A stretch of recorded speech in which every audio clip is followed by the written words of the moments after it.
let me draw out the pressure volume loop. I'm going to just start out something like this. And it's really easy to try to draw a pressure volume loop from scratch. That's one of the reasons I love about it.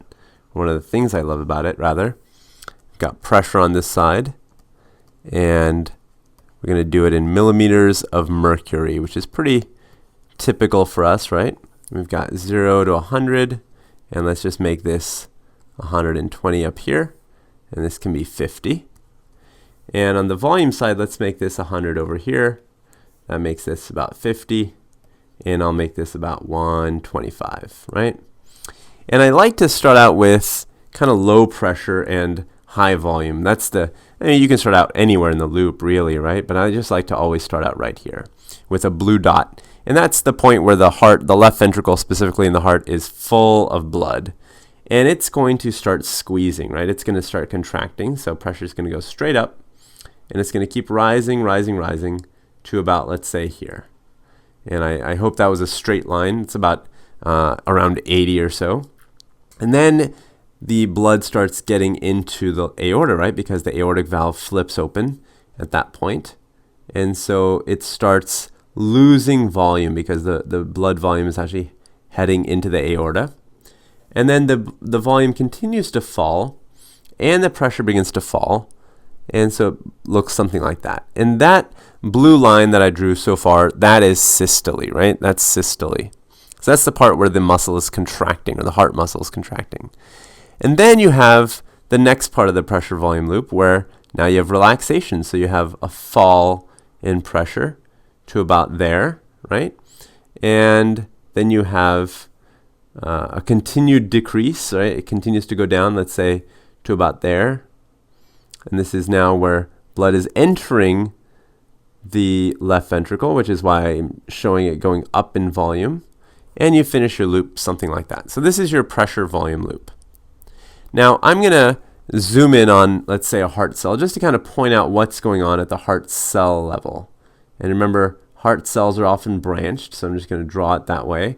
And let's show some actin and myosin. Of course, I'm kind of exaggerating what it looks like, just to kind of make the point. But you might have something like this, right? Lots of actin and myosin inside of these cells. And remember, these cells, now I'm just kind of reviewing with you, have a nucleus here, and maybe a second nucleus there. But they're full of actin and myosin. It doesn't look exactly the way I drew it, but I just want to remind you that there is a lot of protein inside those cells.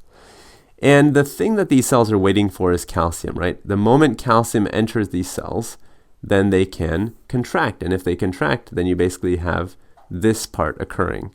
And in fact, also this part occurring, right? This is all contraction. So all this contraction is happening with the assumption that calcium is coming inside of those cells. So what if I decide to play a little trick, and I basically somehow I vacuum up all the calcium, and I don't let that calcium enter the cell? Well, what would happen? Well, you might have a loop, but the moment I start doing this, then you don't really have contraction anymore, right? So all of a sudden, at this point, I'm going to just kind of erase it. You don't allow any more contraction, so you wouldn't have this sharp increase in pressure. In fact, you wouldn't have any of this, right? If I could actually vacuum up all the calcium, you wouldn't have any of that systole really happening. You'd be basically kind of stuck in diastole. So you'd basically be stuck here, right? And this is, remember, this point we used to call end diastolic. So when you get to that end diastolic point, instead you'd be basically kind of stuck in limbo, right? Now, what if I took it one step further and I said, well, I'm just going to make a little space here by erasing all this. What if I now draw for you the heart? Let's draw the left ventricle out like that. And I'm not going to draw the left atrium, just the left ventricle, and I'm going to fill it in to look something like this, right? So you've got lots of blood inside of that chamber of the heart, right? It's full of blood.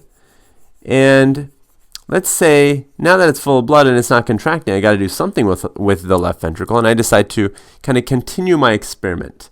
And I say, okay, I'm going to take an injection, and I'm going to inject this left ventricle full of blood. I'm going to put more blood in to the left ventricle. I'm going to put more blood in. You might be thinking, well, how in the world do you put more blood into something that is full? If it's full, right? So how can you put more blood in? Well, think of it like a balloon. You can have a full balloon, but if you put enough pressure, you can actually increase the volume, right? So in this case, it will take pressure. And, I'm not going to, candy coat this. This will take work. But if you're willing to do it, you could actually put more blood into a full ventricle. So let's extend this out. Let's say I put some extra volume in, right? Like that. Well, my pressure will go up a little bit. And my curve will look like this. Let's say I extend this out. It'll start looking like that. And I could actually do it again. I could put more volume in there. And this time it took actually a little bit more effort because it's getting harder and harder, not unlike a balloon, right?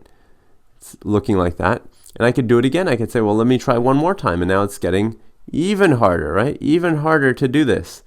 So my curve is kind of looking a little bit more like this, more steep as time goes on.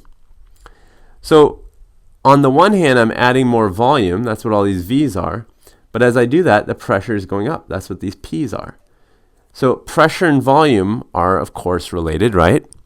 And we could do the reverse. I could actually flip it around and say, well, hold on a second. Instead of adding blood,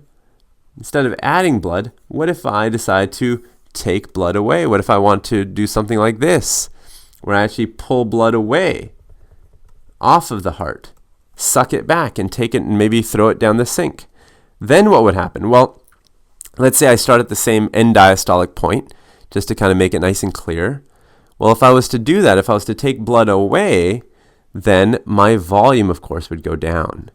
And if the volume goes down, the pressure goes down. And I could do it again. I could take more volume away, and the pressure would go down.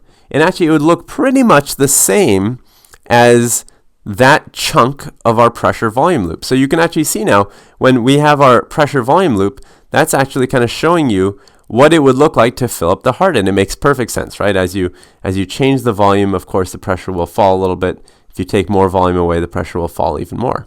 But what if I kept doing it? What if I just kept extending this out and taking more volume off? Well, the pressure would go down a little bit. And I could do it again. I could take even more volume off. And I could end up with really no blood in my chamber. And I would have, of course, no pressure at that point.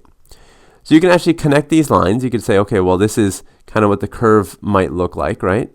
Something like that. And of course, I would have to erase this little chunk because that was not related to passive filling, right? That was, remember, where the heart was still, or the left ventricle was still relaxing. And I could also just erase all this stuff to make our line more clear and easy to see. And so now you see, what you see emerging is a fantastic relationship, right? A pressure-volume relationship.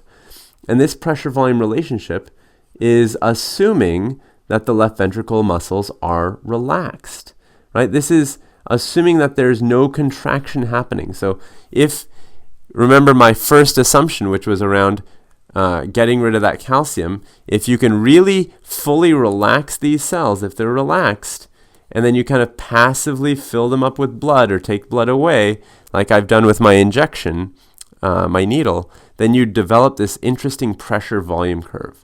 So this is a pressure-volume relationship. Pressure-volume relationship. And you might actually see all this kind of shortened down. Sometimes people don't have the time to say, well, it's the end diastolic pressure-volume relationship.